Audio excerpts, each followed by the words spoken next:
o sinal do profeta Joná, parte 3, explicando textos contraditórios. Relembrando os vídeos anteriores, sabemos que na Bíblia nem sempre antes de um sábado é uma sexta-feira, né? Pois existe o sábado festivo. E na semana em que Yeshua entregou a sua vida, houve 2 sábados. O primeiro foi festivo e o segundo foi semanal. Né? Yeshua morre antes do sábado festivo e ressuscita no final do sábado semanal, pois assim que terminou o sábado semanal, as mulheres foram ao túmulo e viram que ele já havia ressuscitado. Porém, existem alguns textos que aparentam contradizer essa ideia. Marcos 16:9, por exemplo, fala que Jesus ressuscitou na manhã do primeiro dia da semana. É um texto que contradiz todos os outros textos dos evangelistas, né? Mas vamos explicar aqui o porquê. Nos textos originais não existia pontuação. Elas eram dadas de acordo com a interpretação de quem estava lendo. E para essa interpretação encaixar com os outros textos dos outros evangelistas, ela deveria ser da seguinte forma: e Yeshua, tendo ressuscitado, na manhã do primeiro dia da semana, apareceu primeiramente a Maria Madalena. Então, a manhã do primeiro dia da semana seria a hora em que ele apareceu para Maria Madalena e não o momento em que ele havia ressuscitado. Dessa forma, encaixa com os outros textos. É importante também destacar que esse trecho de Marcos 16, a partir do verso 9 até o 20, faltam em 2 dos manuscritos mais antigos. A referência está aqui, não é? Na Bíblia de Estudo Pentecostal, página 1494.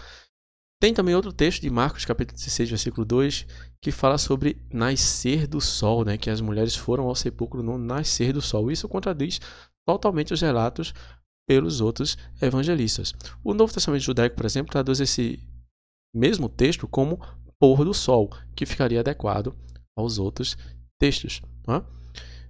Exemplo, o texto de Mateus, capítulo 28, versículo 1, diz o seguinte: e no fim do sábado, quando já despontava o primeiro dia de semana, Maria Madalena e a outra Maria foram ver o sepulcro. Ou seja, final do sábado, começo do primeiro dia de semana, seria o que aproximadamente ali 18 horas, né, que o dia judaico faz a sua transição com o pôr do sol.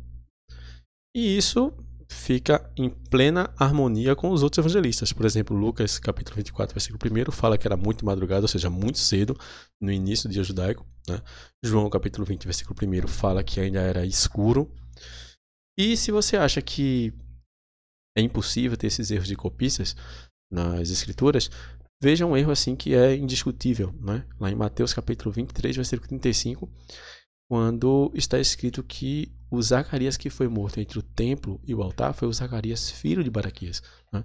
E se você conhecer a Bíblia hebraica, você vai saber que o Zacarias que foi morto foi o filho do sacerdote Joiada. Né? Está lá em 2 Crônicas, capítulo 24, versículo 20. Você pode verificar.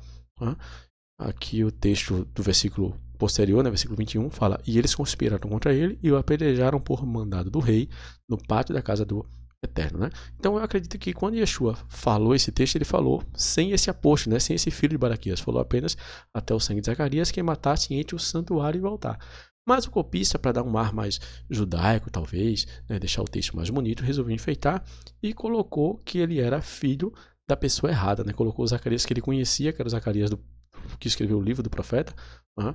E não colocou o filho do sacerdote Joiada e terminou deixando o texto aí com um erro. Né? O que você achou dessa informação?